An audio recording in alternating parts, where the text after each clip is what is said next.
What is up, everyone, and thank you for tuning in to Don't Say the F Word. We are a pro wrestling and combat sports podcast, and we do not use the F word whenever we talk about professional wrestling. Shouldn't let your friends use it either. It is Sunday morning. We are looking to do a bit of a recap of everything that has kind of happened throughout the week of pro wrestling. No real particular chronological order. I do have notes for the week, but I'm currently watching NXT's Vengeance Day while we're recording this and while we are live on Instagram. If you are not following us on Instagram, it is Don't Say the F Word Podcast. On Instagram, TikTok, Facebook, on YouTube, it is the Don't Say the F Word Podcast. You can also check out the podcast on Spotify, YouTube, Google Podcast, and just about everywhere where you can find podcasts. So while I'm watching Vengeance Day, I'm going to just be full disclosure here. I don't remember the last time I watched NXT. For a long time, I was a big fan of NXT. I really liked the black and gold brand. I thought it was really great. But then along came AEW, and I don't know. I don't want to say my enjoyment of NXT fell off, but I was getting my alternative to WWE from AEW. I wasn't, NXT for a long time was WWE's alternative to itself, and I thought it did a great job at that. But AEW came along, and a lot of what I liked about NXT was available there. Then we went to NXT 2.0. And I don't know how else to say it. I thought NXT 2.0 was a complete shit show. There was nothing compelling. The color splash, clown vomit everywhere, just kind of seemed like they took the vibe of AEW and slapped it onto a WWE program. But watching Vengeance Day, I've seen a lot of things right out the gate this morning about it being a really good premium live event that WWE put on for NXT. And so far, I watched the Dijak match. Right now, it's Carmelo Hayes, whose work I am familiar with Apollo Crews. I believe this is the best 2 out of 3 falls matchup. Now, Off the Top Wrestling has joined us on Instagram Live. So, what's up to Off the Top Wrestling? They are guys there have the ones who let me know that the rumor that NXT was going to allow their talent to hit the indie scene and do select shows may not actually be a real thing that's happening. So I think that's a tactical error on NXT's part. Yeah, I did see Dijak's finger. They said it wasn't broken, though. They said his finger's not broke. It was dislocated, not actually broken. It looked horrible, though. But I totally think that would get Pete Dunne's approval for sure. Like, when it comes to breaking fingers, Pete Dunne, Butch is the guy to do that. But it looked nasty. I think NXT, I think it'd be great for them to allow their talent to hit the indie circuit and do some shows maybe with companies that WWE wants to build a good relationship with. It would get a lot of their talent exposure. People could see them on a different program who, maybe guys like me, who I watch a lot of wrestling, and I mean a lot of wrestling. You see, okay, so Off the Top Wrestling, those of you who are catching us in the audio realm and not on Instagram Live, so they should bring Pete Dunne's name back. I was very much against the Butch name out the gate. I really didn't dig it. I don't know. I guess I'm a creature of habit, so I don't like a wrestler name change. I was very against Walter being Gunther. But they kept the presentation the same, and they brought back Pete Dunne's presentation to be a lot more Pete Dunne-esque, as opposed to being so much Butch. So I'm actually a little okay with the name change, as long as the character and the gimmick stays there of being the bruiserweight. The name doesn't carry as much weight to it as I guess I personally initially felt that it did.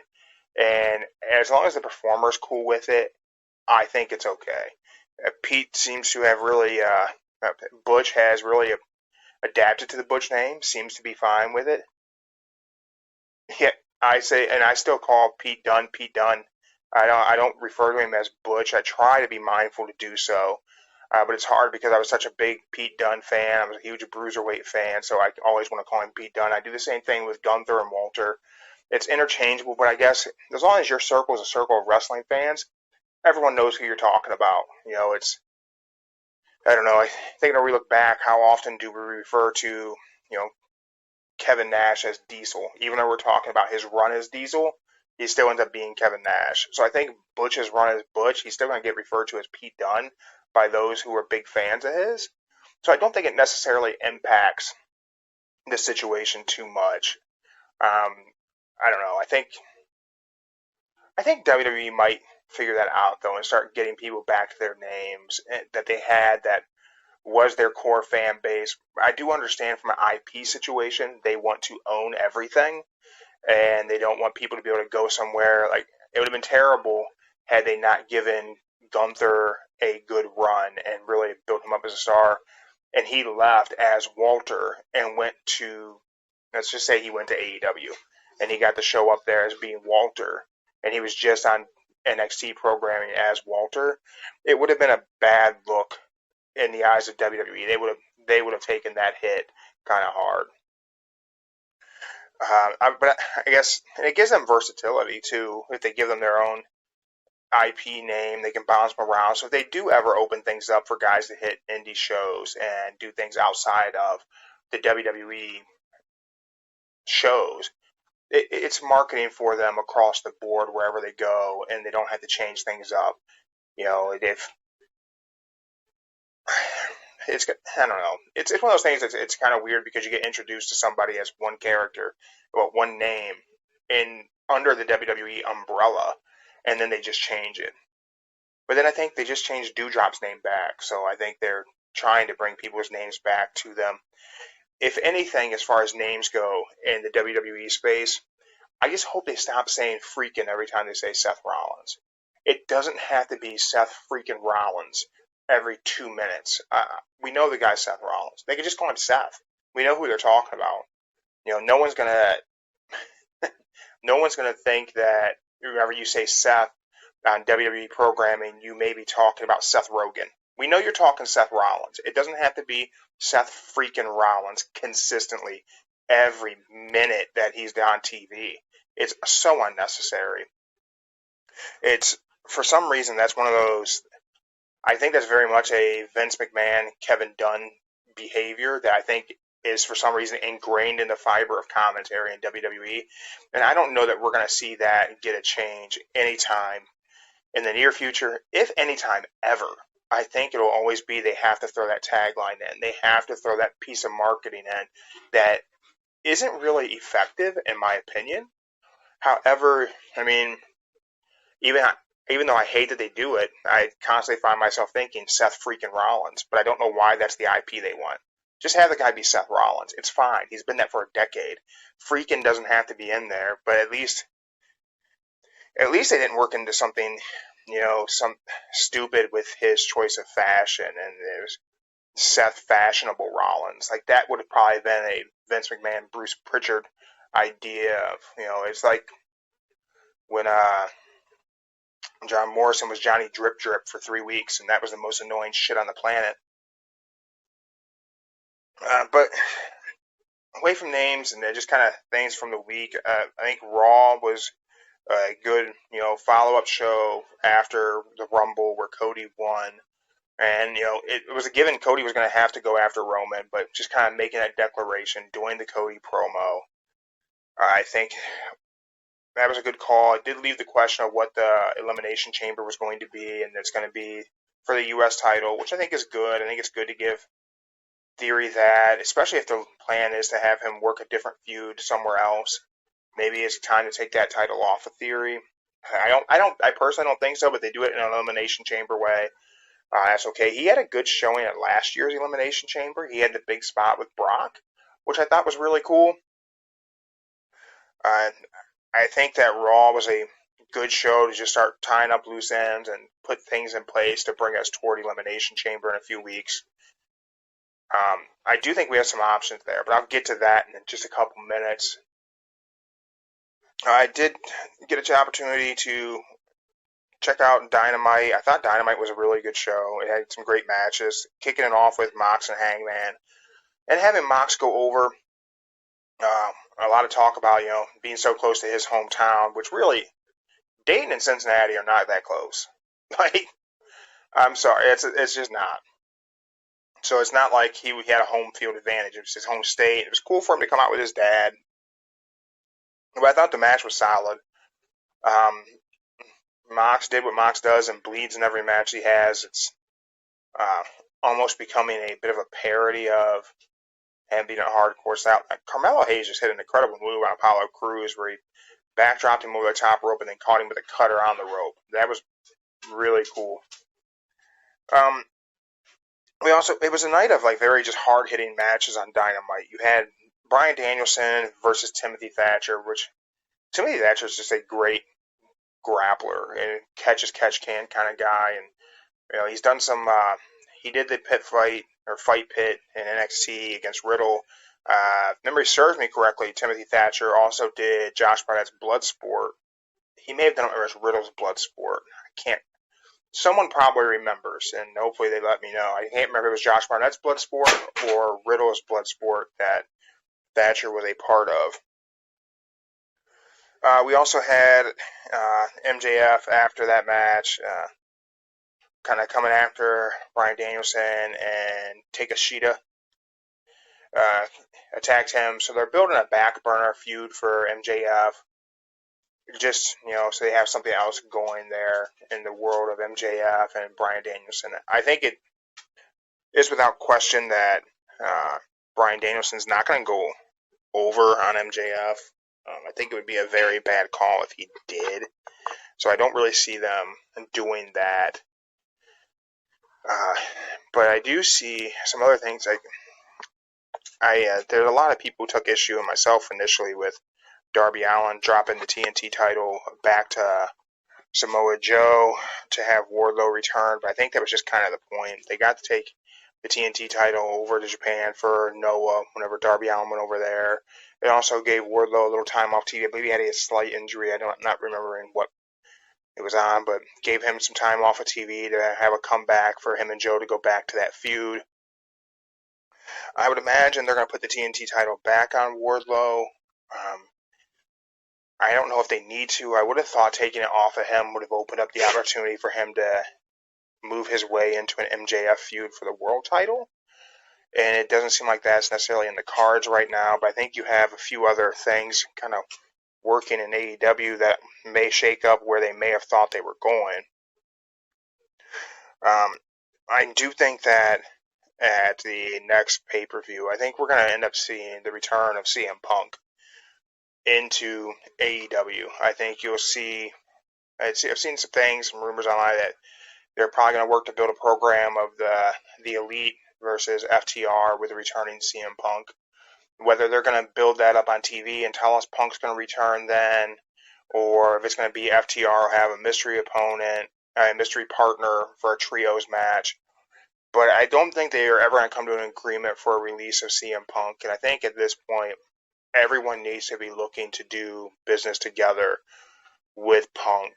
I'm not saying that AEW needs Punk, but I will say that from a business standpoint, business was probably significantly better with a good relationship with CM Punk and having CM Punk on the shows.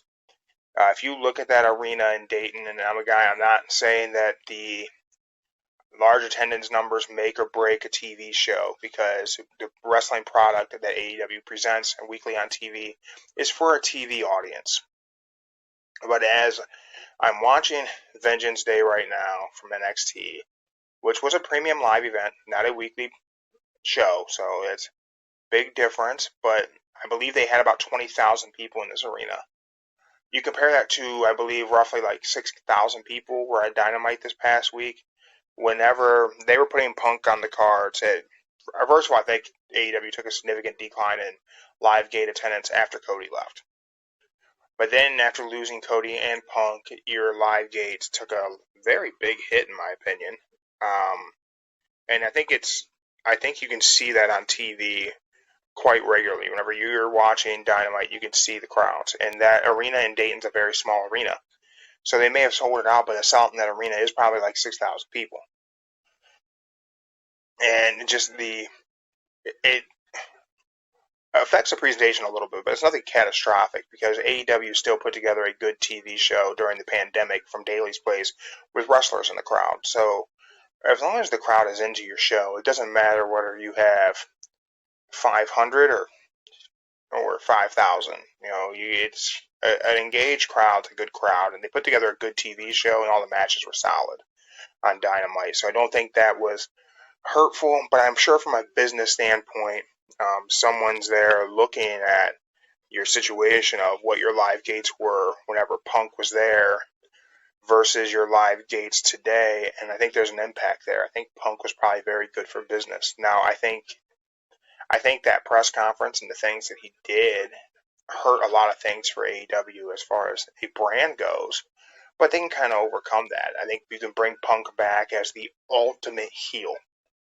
And I think it'll be a little weird for FTR to rock that heel spot alongside him, but he's going to need people around him for that. But I think bringing him back would really give him an opportunity to play the heel in a pretty impactful way, which Punk has had the opportunity. He's played the heel a couple times in AEW. And I agree. I think Punk's coming back, and I think they'll work him into that trios. But I think he's done it. He's been a heel a few times in AEW. I think CM Punk was the heel against Eddie Kingston. I think their promo was some of the best promo work kind of ever done in the opposite corners of the ring. All that tension had built up. But I think, and especially if you look back with hindsight, Eddie Kingston was just telling the truth. And Eddie Kingston should have been the babyface in that. Even whenever he walked off without shaking Punk's hand, that was keeping Eddie true to his character. And yeah, CM Punk is a way better heel than he is a babyface. And it's because he's got such a punchable face. He just looks like a jerk, and he plays it so well because I think that's truly who he is. I don't believe that CM Punk is I want to do so much good in pro wrestling. I want to help younger talent. I want to build things up. I don't think he's really that guy. I think he wants to be that guy, but I don't think he is, which is fine. But I do think that the press conference hurt him, and I think that should be part of his heel character, that he hurt AEW. And I think the heel promos that he presents upon his return, it shouldn't be from a standpoint of he doesn't give a shit that he hurt AEW. Yeah, he's a smug SOB. And I think that should be the whole character. The whole character should be everything bad we've ever heard of CM Punk, or even as Phil Brooks the Man. Every negative anyone's ever put out there about him should be what he leans into and turns up to really just get bitter heel heat. That kind of MJF heat, or maybe he's not going to get X-Pac heat. He's not going to get go away heat. But I think he could really play this heel character of a guy who he wants pro wrestling to himself. And that should kind of be the angle that they work, because they can flip him back to being a babyface later. Upon return for a long time, he should really ride the heel thing until it's time for his contract to come up, and he's going to ride off into the sunset and keep laying it in there that he just wanted everything to himself. That his love for pro wrestling is so much like the MJF character, a guy who's loved pro wrestling for so long, but he's so arrogant about the fact that he's the best.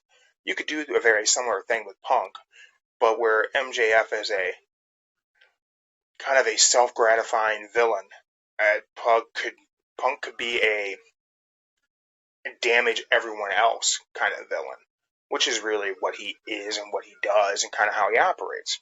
And just turn that shit up a little bit. It'll be fine. I think that you bring him back into that trios picture with the Elite, and I haven't watched Rampage yet from Friday night, but I guess the Elite had a very good match opening up Rampage. I really wish they kind of made Rampage a little bit more known, that it's must-see. I feel like I miss a good chunk of Rampage often. Maybe they need to be,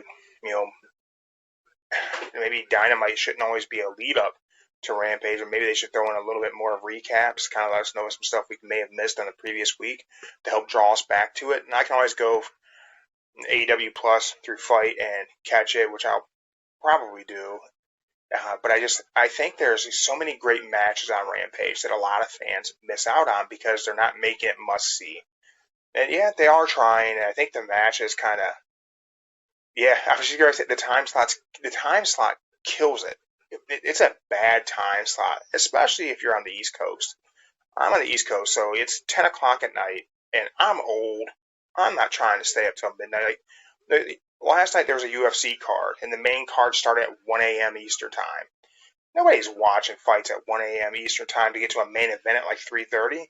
You're trying to make us feel like how the kids in the UK feel watching wrestling and watching MMA, and you're trying to watch a pay-per-view at 4:30 in the morning. Like it's definitely not the best time slot. I think they should. I think a Thursday night slot at an earlier time would have been great.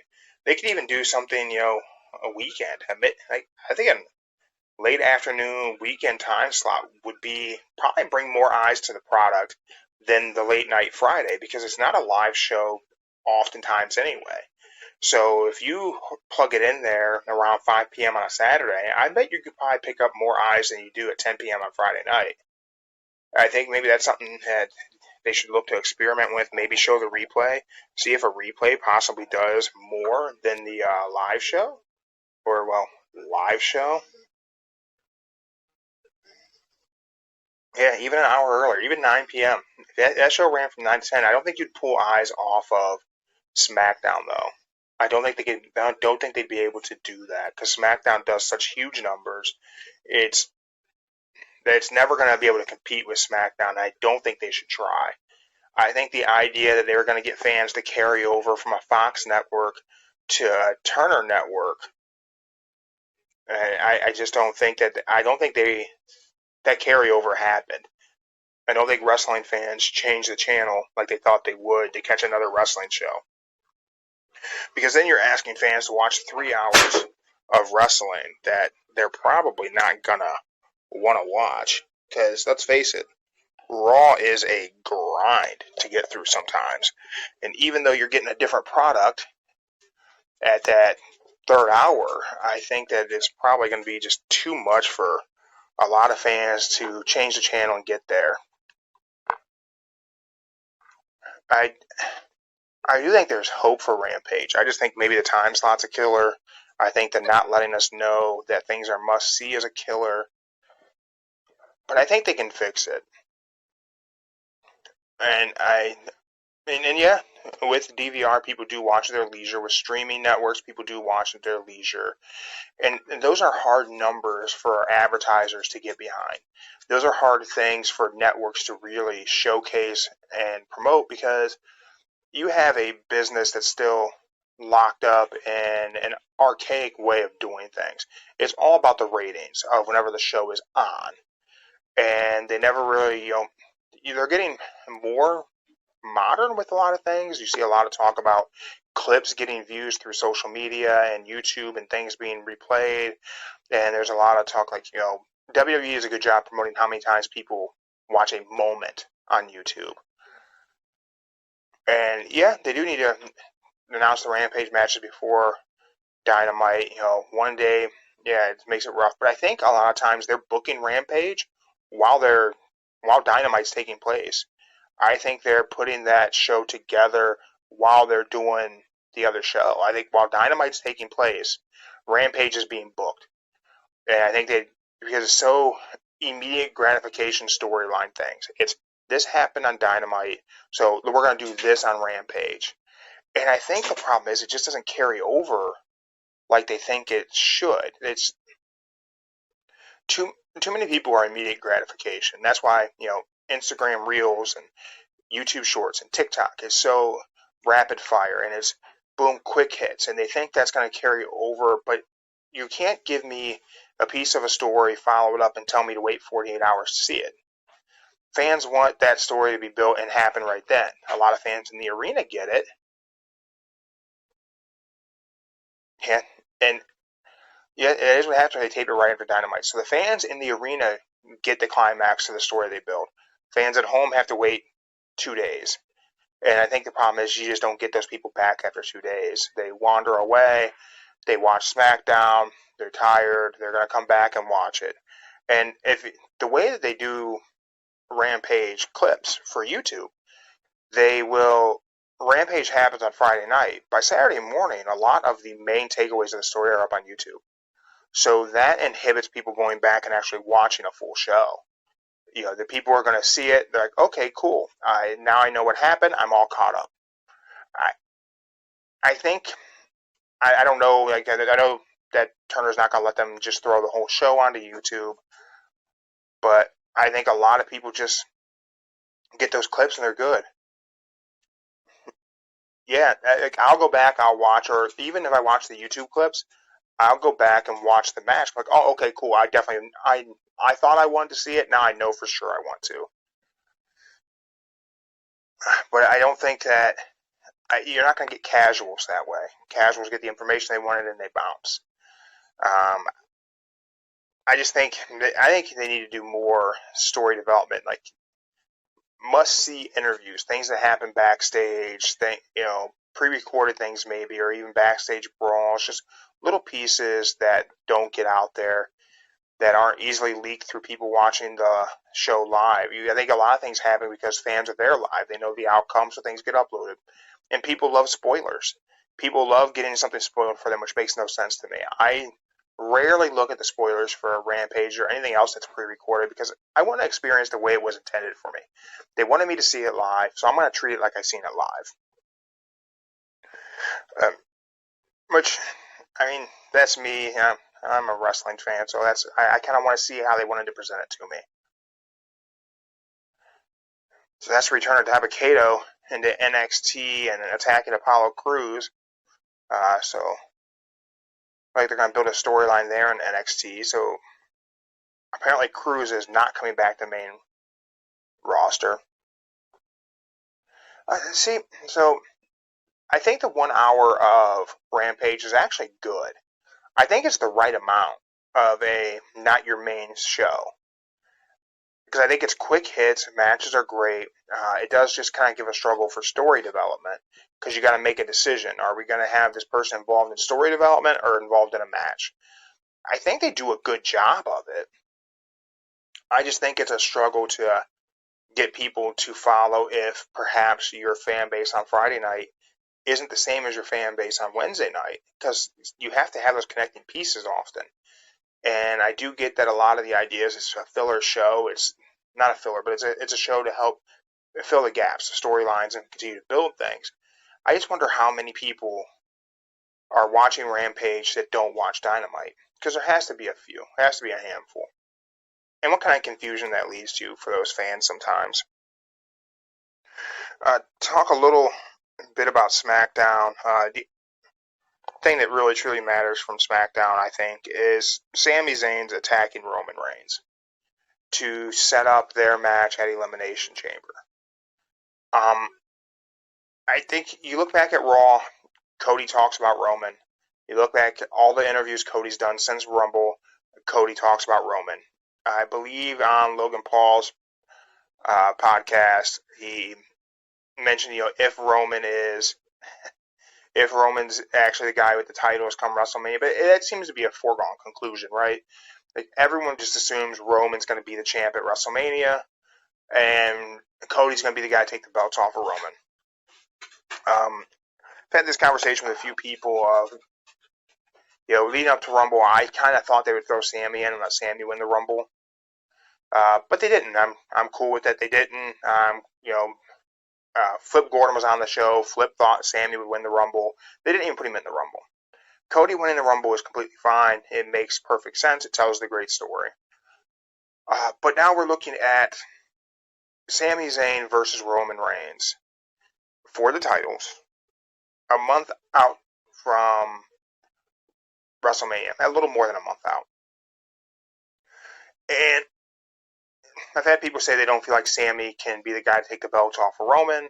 Sami can't be the guy to main event WrestleMania. It's, as good as Sami is, he's not the guy who anyone sees as the face of the company. I think Sami Zayn can be the guy to take the belts off of Roman Reigns. Maybe not be the guy to go to WrestleMania against Cody Rhodes, though.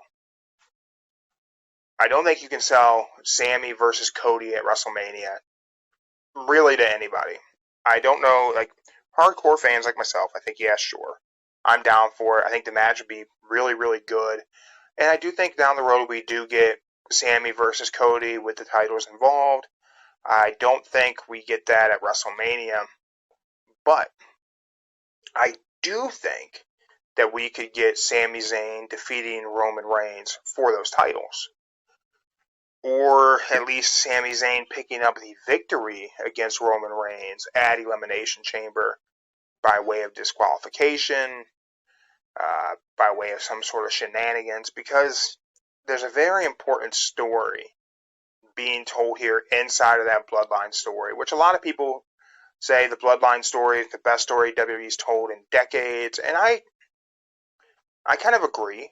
I don't even kind of agree. I definitely agree. I think it's a compelling story that they're telling, and it's a story that has had time to breathe. It's had time to tell other things. The Jay walking out at Rumble, I think that's a story in and of itself. But I think the other major story being told in the Bloodline story right now, as we approach Elimination Chamber, it's not the story of Roman Reigns as such a long reigning champion. It's not the story of Roman carrying both belts for so long. It's not the story of the Bloodline falling apart from within and Sammy being the catalyst behind that. The story at this point in time in that Bloodline story is the story of the city of Montreal. In 1997, Montreal was the home of the Screwjob. The Montreal Screwjob, whether it was a work, whether it was a shoot, it was an event that took place in the world of pro wrestling that changed a lot of things for a lot of people, and the two biggest companies were changed forever by the events that happened in Montreal Survivor Series with Vince McMahon, Earl Hebner, Shawn Michaels, and Bret Hart. The thing about that story that makes it important today is that was Sami Zayn's first wrestling event. First time live at a wrestling show was the Montreal Screwjob. Sammy's from Montreal. It's his hometown. He's going to have a home field advantage just like Bret Hart did. Sammy's going to be getting cheered louder than his opponent, just like Bret Hart was. And you're going to have an opportunity there where you have Jey Uso and Jimmy Uso won't be able to be in Montreal. They have prior issues legally that are going to, looks like they will prevent them from being able to be at the Elimination Chamber in Montreal.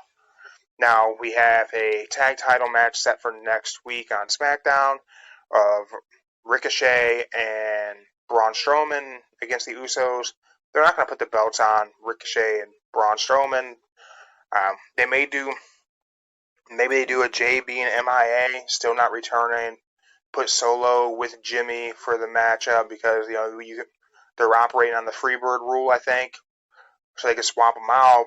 Maybe kayfabe a Jimmy Uso injury, something that prevents them from making their way to Elimination Chamber. You can have Solo be there. So Solo could be there to support Roman, much like Triple H was there to support Shawn Michaels.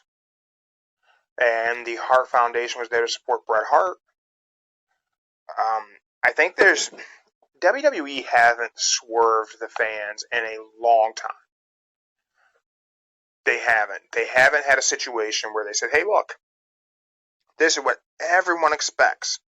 And here's the curveball that no one's seen coming, and really work the fans.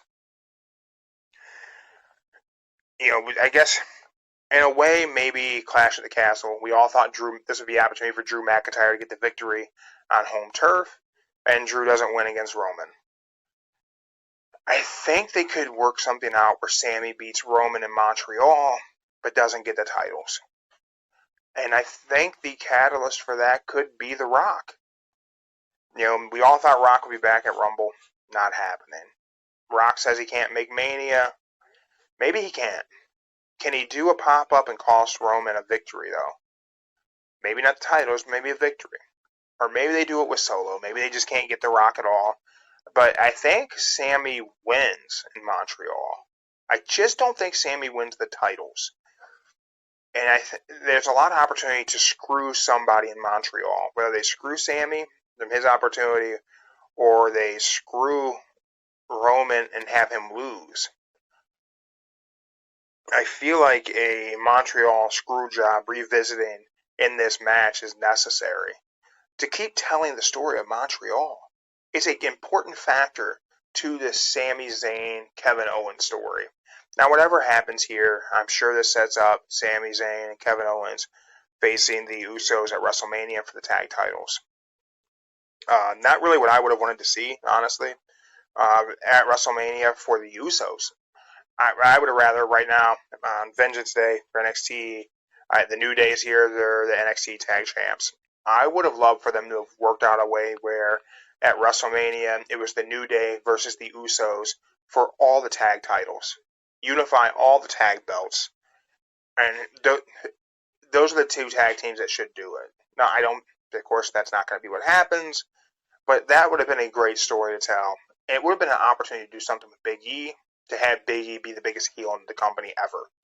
But I talked about that on a previous podcast. If anyone wants me to elaborate on that more, let me know. I could talk about that some more in a different episode, but I would have liked to have seen that for the Usos, not for it to be a KO, Sami Zayn versus the Usos situation, which if that's what they're doing, I would imagine they're going to take the tag titles off the Usos.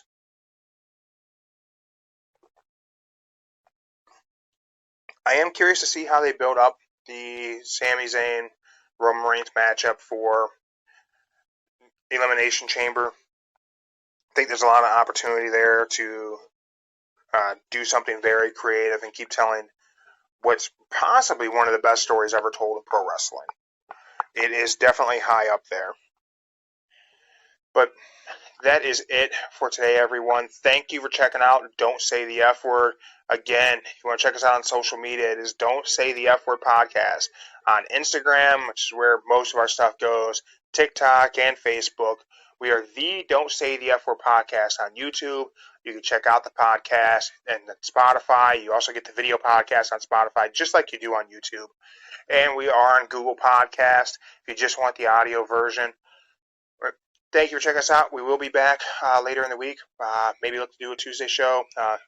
Things are different with schedule for the next few weeks, but looks like we should be able to get something in on Tuesday. Looking to set up some more interviews with some wrestlers and combat sports athletes, so make sure you stay tuned for those. If you want to catch any of our interviews with bare knuckle fighters, make sure you're subscribed to us on YouTube, and you can go back and check out some of our interviews. We've had Flip Gordon on. We've had a few other bare knuckle guys on. We got to talk to Austin No Doubt Trout, world-class boxer, about to make his bare knuckle debut in this month in February at Knucklemania 3. Thank you guys, and we appreciate you checking us out.